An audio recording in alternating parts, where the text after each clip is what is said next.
you. Please open your mics and welcome Veronica Scheers.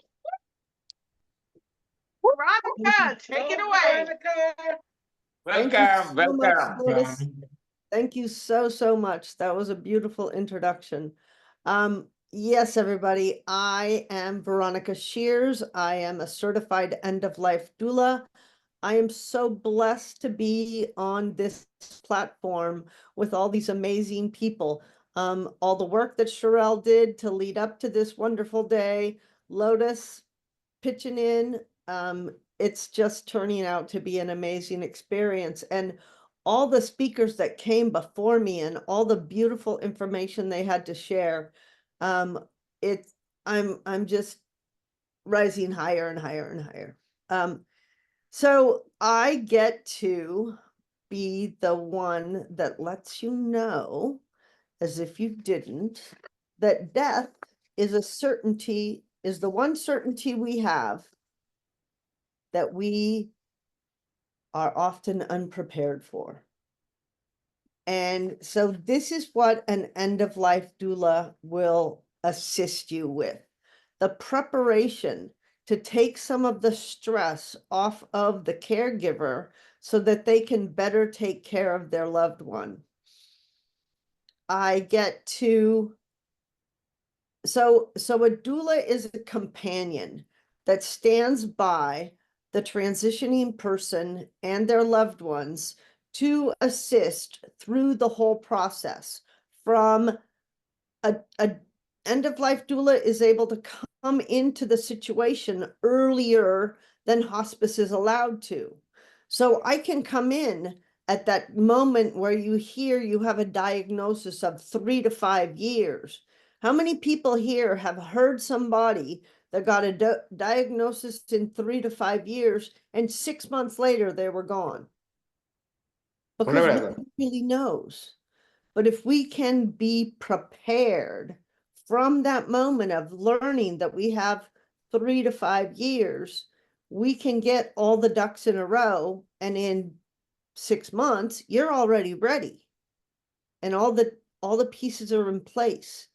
Basilio talked about how important it is to have the financial things set up for you. And so this is a very, very important part of what a doula will be able to do for you. And the sooner she comes on board, he or she comes on board, the better it will all be.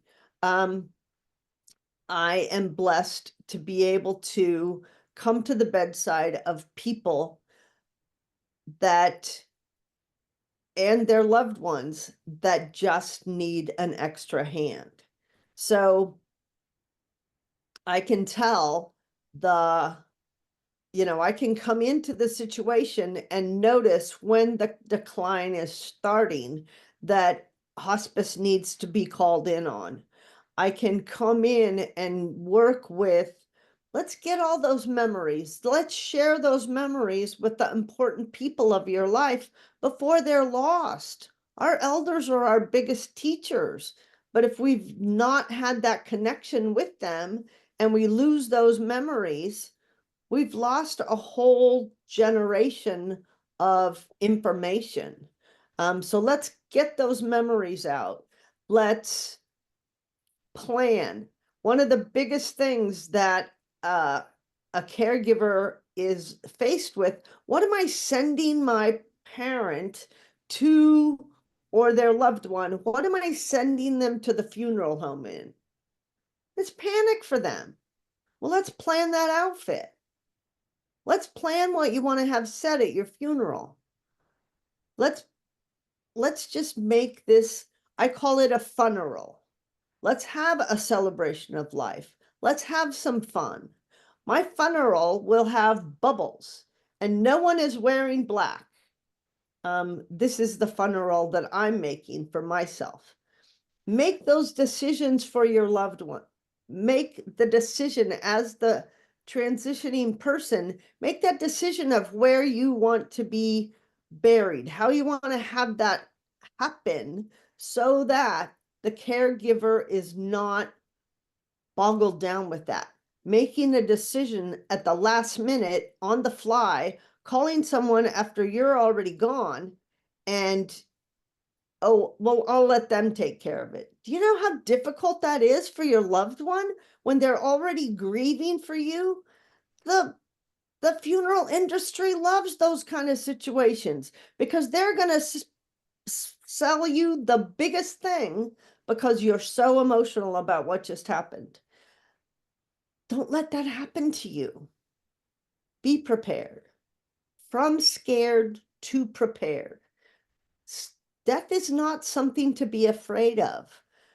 Our world has brought it into a fear space, and it does not need to be a fearful situation.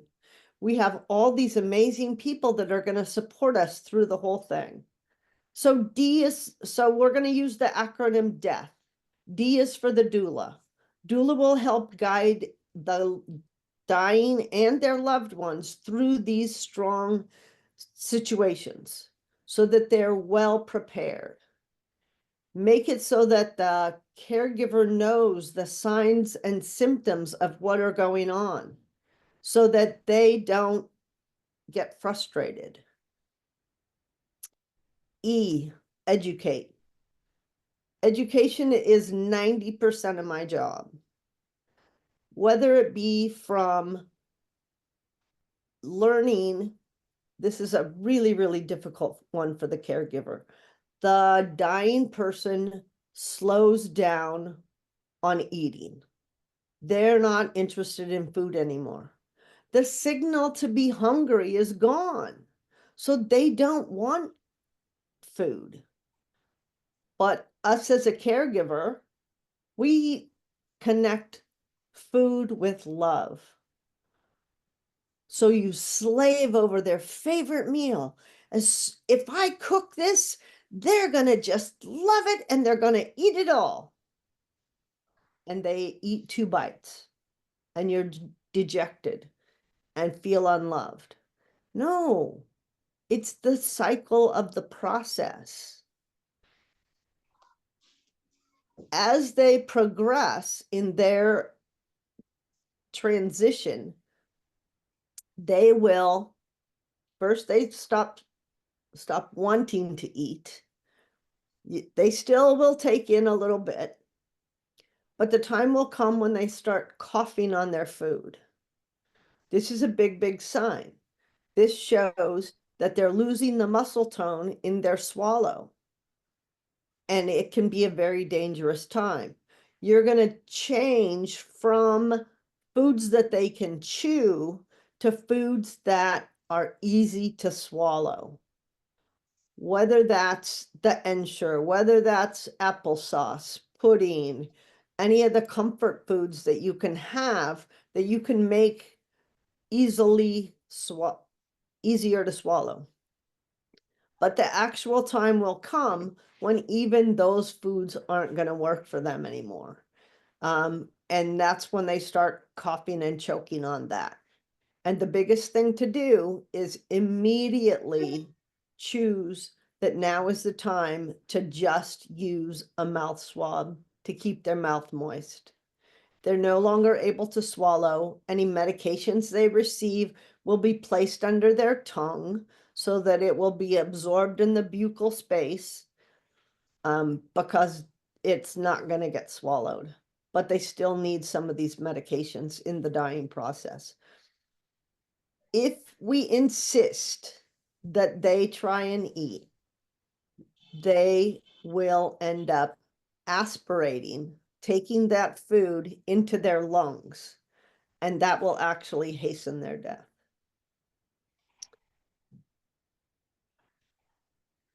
Assess. Assess. An end-of-life doula is constantly assessing both the transitioning person and the caregiver. I want to be sure that you're taking care of yourself. We've had presenters talking about how important self-care is. I want to make sure you're taking care of yourself. If I see that you don't have time to sleep, if you don't have time to take your shower, if you're not getting outside, if you're not being able to go to lunch with a friend, this is where an end-of-life doula comes in to play an integral role. I can be your person at the bedside. I can be that person to hold space for you so that you can take care of yourself. Everyone knows, we've all heard it this morning, how important that self-care is. Let me be the one to help you practice that. When people say to you, how many caregivers have heard this? Put your 100% in the box or raise your hand. How many caregivers have heard, oh, but you have to take care of yourself, and have thought to themselves, where the am I going to find time to do that? Well, this is where where an end-of-life doula can help. I can be that support system that you need. I can listen to what you have to say when you're frustrated. I can offer solutions. Now, I'm only offering, I'm not telling you you have to do anything. I offer solutions. What you choose to do with what I offer is and I have no judgment on that. I am not a social worker, but I can bring in a social worker when the situation deems that it's necessary. I can bring in the people that need to speak with you, the professionals that you need attention from. I have those connections for you. A social worker will hand you a piece of paper that has a whole list of the mortuaries in the area. An end-of-life doula will have a connection to those mortuaries and introduce you to someone that they already know that can give you the highest level of service. So I'm that resource person that you never knew you needed.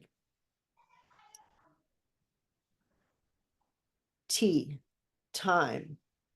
It's amazing how time plays out for both the caregiver and their transitioning person.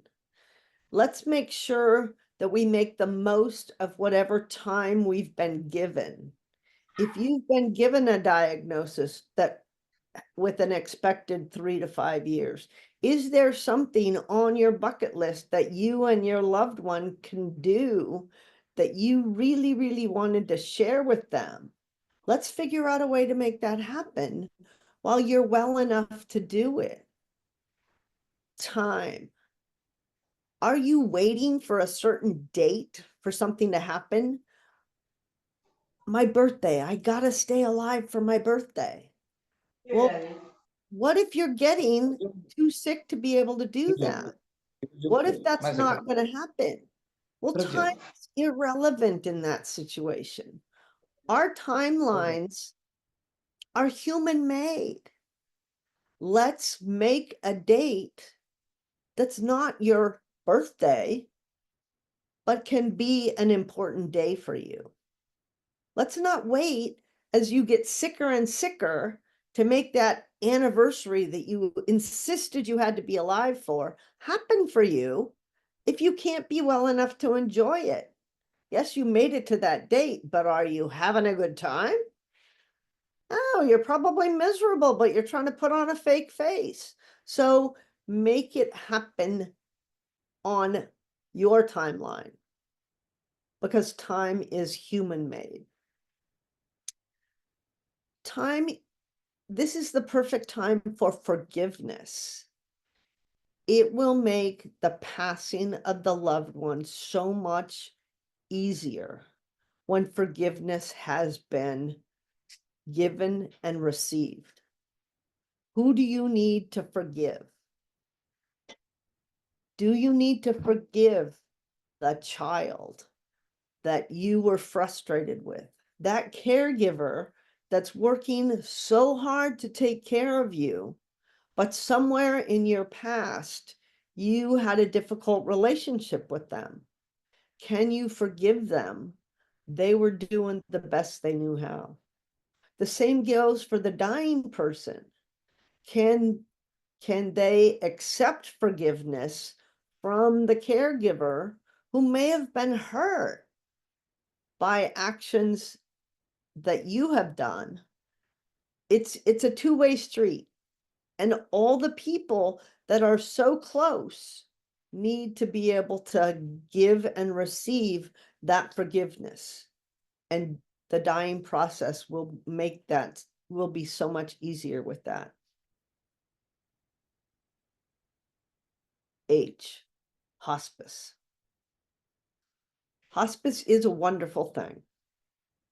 Hospice was created when we found out that you didn't need to die in a hospital, that death is not a medical condition, and that you can comfortably pass in your own home. That's a lot of work for a caregiver.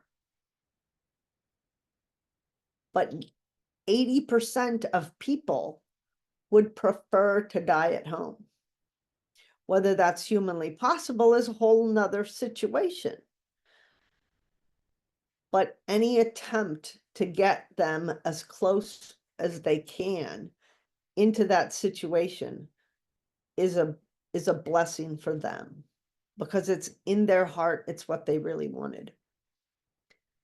So hospice comes into your situation at 6 months, at about 6 months. The doctor would say, well, there's a chance that they'll, pass in 6 months.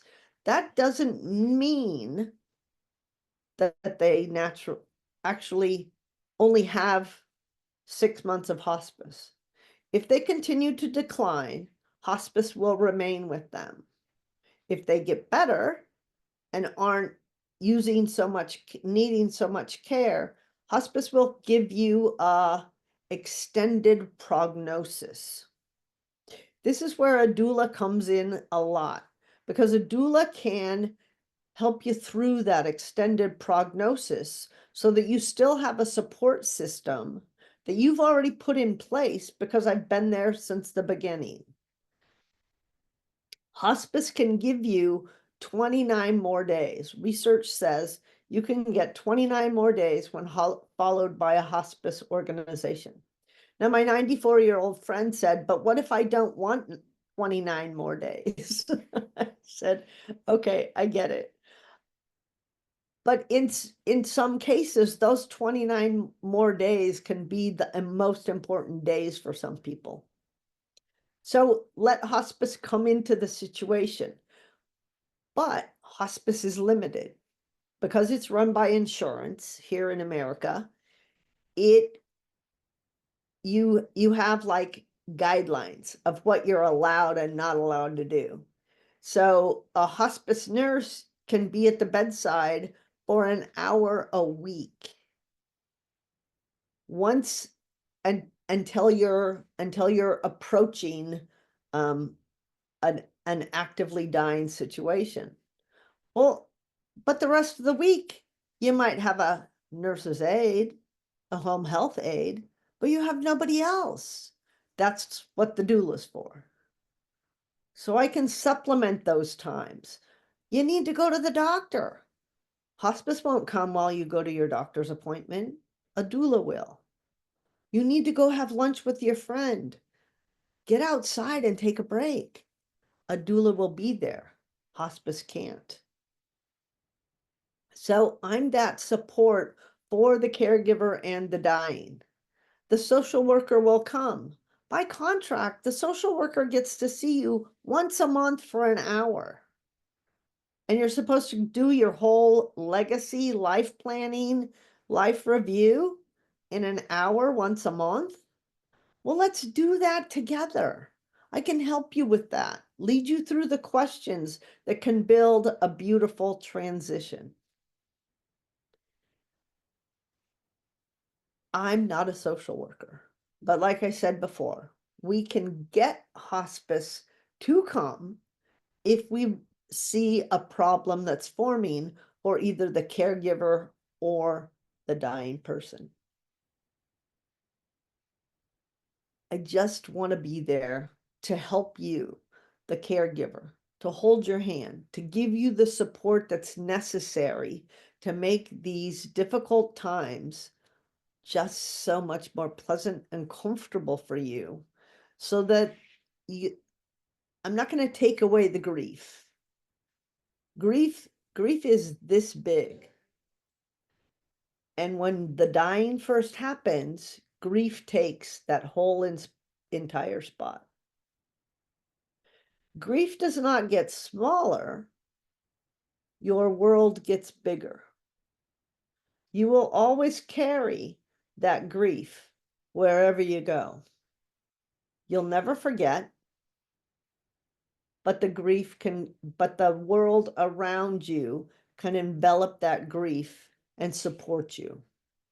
And these are the beautiful things that I can teach you as you work to care for your loved one. Thank you. I want to be the biggest support system that you ever have. I'm a best-selling author in a co-contributed book called The Caregiver's Advocate. It's available on Amazon, and it has some amazing resources, just like what's on here. There are small to read sections so that you can read a section, go to the section that means the most for you at the time. And I strongly recommend it. And thank you very much for your time. And I hope that you've learned something today. Thank you.